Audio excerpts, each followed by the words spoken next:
ఈ దేశంలో ఏ అర్హత లేకుండా ప్రవేశించగలిగిన రంగాలు రెండు ఉన్నాయి. ఒకటి రాజకీయం, రెండు సన్యాసం. ఏ అర్హత అక్కర్లేదు. నీకు ఏ విద్య చేతకపోయినా కాషాయం కట్టేసి ఒక చోట కూర్చుని ఊరికే ఇప్పుడు ఒక గుడ్డ సంచిలో జపమాల పెట్టి ఇలా తిప్పుకుంటూ కూర్చుని మధ్య మధ్యలో కళ్ళు తెరిచి ఏదో ఆలోచిస్తున్నట్టుగా చేస్తే సాయంత్రం వేసరికి 500 రూపాయలు 60 అరటిపళ్ళు ఖాయం.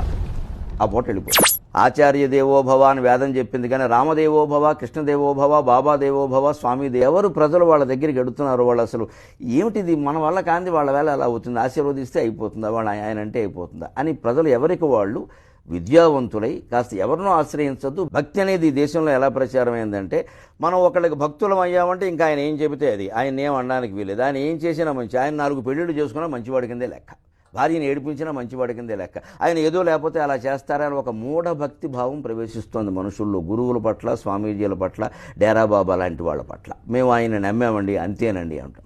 అసలు ఈ మూఢంగా నమ్మడం అనేది మనుషులు మానుకుని విచక్షణ జ్ఞానంతో ఆలోచించాలి. స్వామీజీలో కూడా నేను ఒకసారి విన్నాను, పేర్లు అనవసరం, ఆయన క్లిక్ అయినట్టుగా నేను క్లిక్ అవ్వలేకపోతున్నానండి అన్నాడు ఒక ఆయన నాతో. క్లిక్ అవ్వడం ఏమిటి సన్యాసం?